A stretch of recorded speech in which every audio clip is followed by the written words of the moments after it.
everybody. Welcome back to another episode of the Pro Series podcast. This is episode 56, and I have another social media creator for you today. Her name is Emma. She's over in the UK. She creates home renovation hacks, follow-alongs, and how-to videos on different projects she's doing around her house. But before we go into this video, please make sure you like, subscribe, and review this podcast on wherever you listen to podcasts. And now I hope you enjoy episode 56 with Emma. Thank you so much, Emma, for joining me on the Pro Series podcast. I'm very excited to talk to you today. And I want to start off and talk about where I found you. And I saw you on, it's funny because I saw you on Instagram or TikTok, one of the two. And then our friend Andrea emailed me about you, which was, it was like within the same week too. It was very weird. So uncanny. Yeah. So I want to start out and introduce yourself to my audience. You're a social media content creator. You do DIY stuff. DIY with Emma is your name. Give us a little bit of background on where you started out, where you're located now, and how did you end up being a full-time content creator?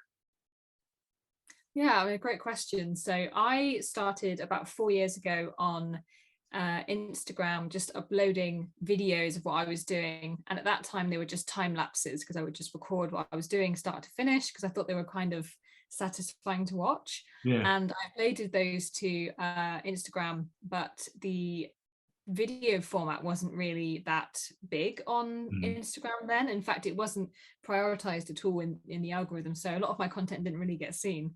So I was doing that for about 2 years and built up this huge audience of 200 people that I was really excited about because they were like, mostly my friends and my mom, and then about 195 other people.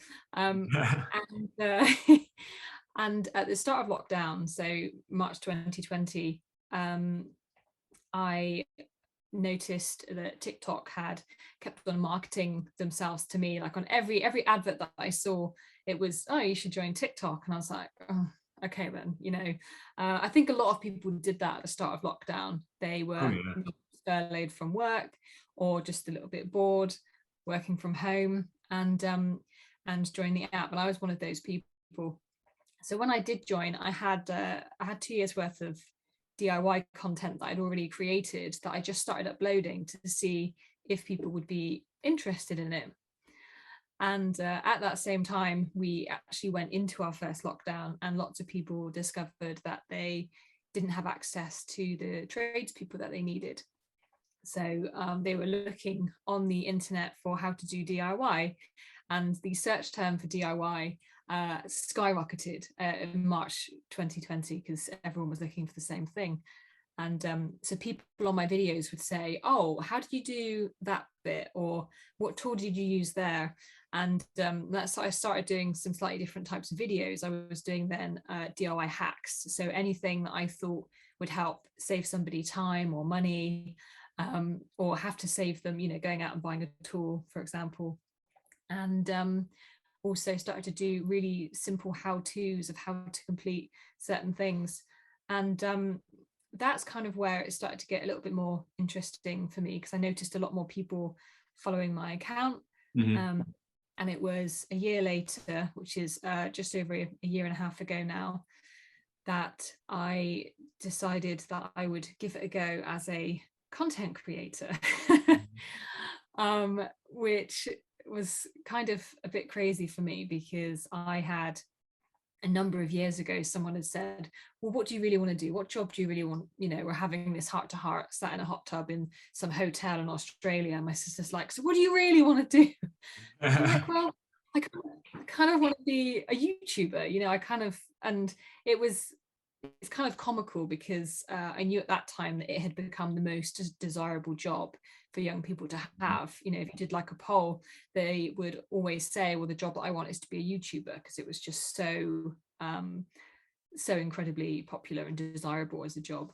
So it just felt like I was really fitting into some cliche of someone who wants to, be famous on YouTube. But I have then pursued this as a content creator and found lots of success and happiness in what I'm doing. And so I've got now to having roughly about 470,000 people in my DIY community across social media. So it's changed a lot in the last 2 years. Yeah, absolutely. So did you mention where you were located? I'm located in Bristol in the UK. Oh, okay. Very cool. I mean, that's so cool because, I mean, you came in at the right time. I mean, DIY, everybody was in their house during quarantine. Everybody was looking for something to do. They were looking at their house, seeing, well, I need to do this, I want to do that. And they're searching stuff on TikTok. I mean, I've just talked in an episode I recorded this week. TikTok's becoming like a search engine for all of this stuff now. People are they want to see it visually and not read about it on the internet. So it's really cool. Do you find it hard to create the actual content of it? Because I mean, we talked off camera a little bit, doing it step by step, and if you miss a step or you're not showing something, it could be kind of confusing for the viewer trying to follow along with you. Do you struggle with that, or is there a process you have of creating the content? Well, luckily, if something's not quite right with the video, you'll be told about it. Oh yeah. So, if, sometimes, for example, I've had videos that people have said it was a little bit too fast for them. Mhm. The trying to weigh the balance between creating content that keeps people's interested, because I've noticed TikTok is quite a lot faster as a platform. You maybe Mhm. talk a bit faster.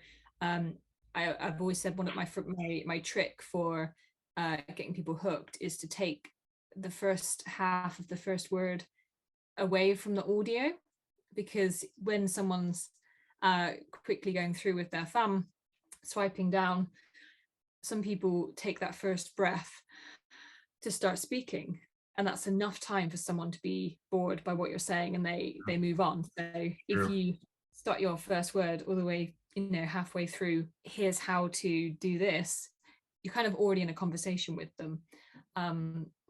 So when I have made various mistakes in videos, people have let me know that they prefer it a little bit differently, and I usually adapt it. But TikTok in particular, I don't think I've ever really struggled with in terms of missing any steps or creating the content. I actually find it a lot harder to produce for YouTube because it's much longer form content, and I've got quite used to create like putting an idea into 15 seconds. Yeah. Whereas now I can use full sentences and I can breathe in. So those are good things. Do you create content per the social media? So like if you make the short form on TikTok or Instagram Reels, then do you go over to YouTube and create something completely different but the same project? Yes, sometimes. So it's actually, YouTube's quite new for me. I've Okay. only really been doing it eagerly over the last 6 months or so. And just recently, now when I actually do a project, I will, as I'm filming, I'll do it for both, and it does get a little bit confusing. So this weekend I'll be painting my house, and I will need to capture some vertical content for TikTok and Reels and Facebook, and then do some horizontal content for YouTube. Hmm. And remembering which parts I filmed for which platform Hmm. whilst I'm doing it is quite tricky, because you want to kind of get the most out of a project that you're doing, and ideally you would end with a piece of content for every platform.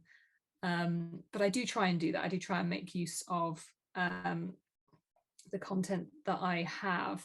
And previous to now, what I've done is I've say I've had like a follow along project that's had 70 days worth of content, and they'll all be 30 seconds each. So it'll actually be quite a long video if you watched it from start to end. And Yeah. so I'll take those and I'll put that into one YouTube video.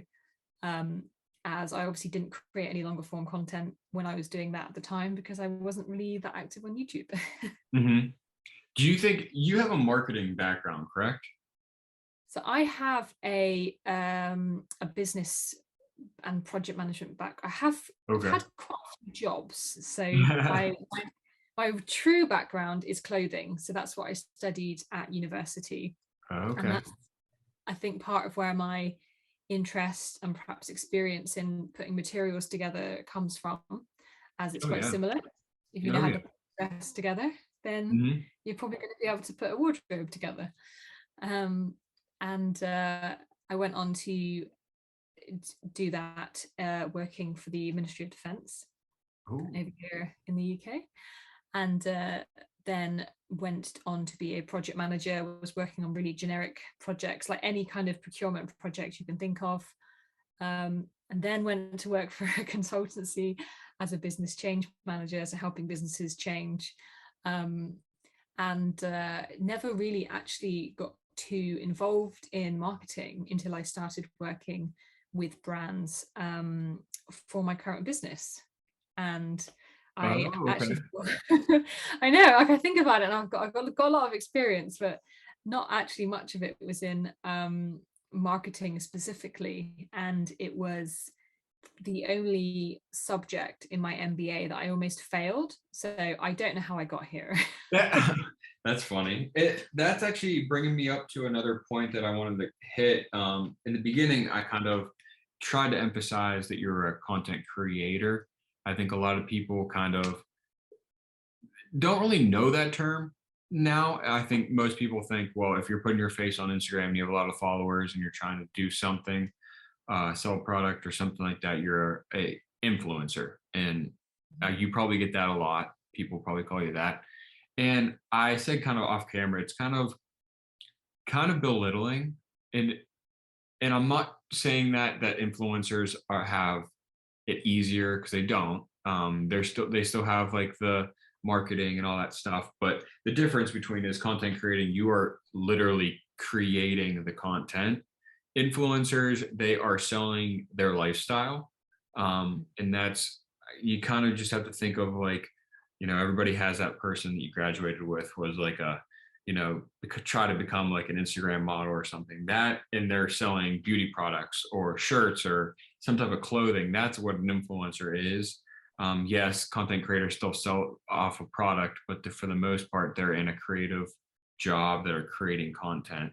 But when you said working with brands, I get a lot of questions on how do you even start working with brands? How did you start with that? Mm. Yeah, it's another good question. And I loved your thought about the influencer versus creator. And I can talk a bit about that in a minute if you like. Yeah, Um, absolutely. I was actually quite lucky because the first few partnerships that I had were with companies who approached me. So I Okay. had, my website was set up by then, and I had an email for my business within my links in my bio, and was approached by a couple of companies to do just like a whole bunch of videos for some ridiculously small fee, which is sometimes the case when you're starting out, because I Yeah, also was very absolutely. experienced. So, they're taking a bit of a risk on me as well. And up until probably even the start of this year, I had enough interest coming into my inbox. I didn't actually need to reach out to companies. Um, and I think at the start of this year, I reached a certain size as a creator where you start to work with different types of companies, different types of clients. As there's obviously a lot of benefit to organizations to work with micro creators, because they can usually spend less money. Usually they're able to do it for a little bit cheaper. Mhm. Um, and which is actually a little bit nuts, because the kind of engagement you get on TikTok really doesn't actually have a huge influence on how many followers you have. Like, it is related, but Yeah. not quite as related as people think. Um, but I think at the start of this year, I started to do slightly different work. So now I'm maybe a bit more selective about who I work with, Mhm. because I have brands that I really admire that I would love to work with. And so I'm kind of wanting to save my creative outputs for the possibility of working with some of the companies that I've known and loved for my entire life. So a few months ago, I decided to reach out and start working with a talent agent, which was necessary so that I could have them help me with some of the outreach, as that's Mm, a full-time job in of itself. It is it really, is. really quite a lot of work to reach out and to follow up, and then to look at how you're going to work together, contracts, all of the stuff that's not all that interesting. And so what was your question? I've had to No, summarize you what I was to you say. answered it. You answered it. But I do want to hear what your opinion on content creator and influencer um, you were thinking of. Yeah, sure. And it's a really good thought, because it's almost like a miscommunication, because Yeah. they are two separate jobs. Mhm. And I think almost the other way around, if someone who's strictly an influencer is like, oh, you're a content creator, they'd probably be like, I've never created content in my life. That's not me. It's just incorrect. So someone, I think, could be an influencer and a content creator together, or you could have someone, say, who is strictly a content creator. So I do this sometimes for companies where I'm not actually the face of the brand. I'm not doing any influencing per se, but I just create the content for them, because they want a specific thing to be DIY'd so they can use the content on their channel. And so I essentially create the content and sell it to them. So I've got no ties left to that. So I think it is, I think, surprising for both content creators and influencers with that misunderstanding of language, because they're Yeah. like, I'm not that person that you've said that I am. And I think, like you say, there's definitely there's a lot of work in both types of work, but it's very different challenges, I think. Oh, definitely. That's kind of it's as an interior designer, you struggle every day with people thinking that we decorate. And interior decorator and an interior designer are two different jobs. Sometimes they interconnect depending on like the client, but that's not what we go to school for.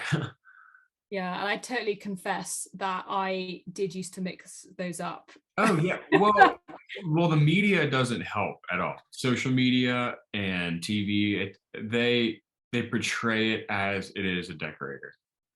Mhm. So I mean, it's easily done, but it's just kind of like a sore that all interior designers live their lives going through. I empathize. Yes, but also, so I have I'm the same way. If I'm working with a company, I've had people reach out. They're like, "Well, you don't really have that. You have there's other people out there that have more followers than you. Why are they reaching out to you?" And it's hard to explain to someone that micro influencers or micro creators are more in demand than a someone that has millions and millions of followers. And mainly because how are there's a lot of translation that's lost there. When someone has that many followers, they're probably just doing it for the price tag.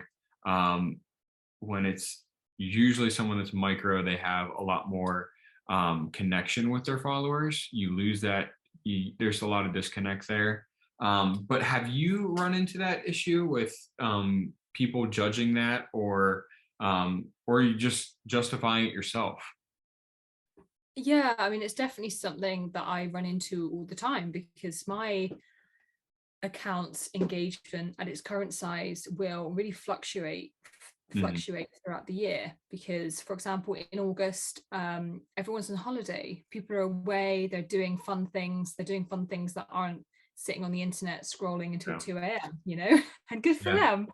Obviously there's nothing wrong with scrolling until 2 a.m. if you enjoy it, but you know people go out and they do other things, and so August is usually quite quiet.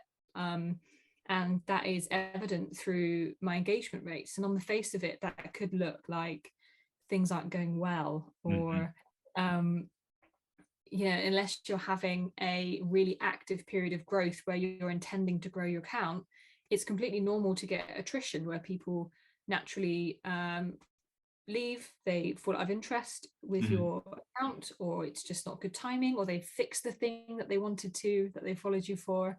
And then you can find that your followership is even going down, and that's completely normal and to be expected, but also probably is quite it looks bad, like it Yeah, looks like there's a big exodus. definitely.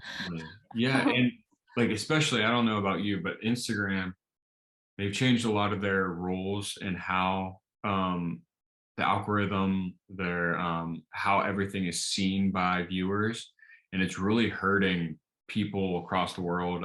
They've made so many changes, but that's kind of what I see a lot of my not really follower wise, but like engagement rates as well.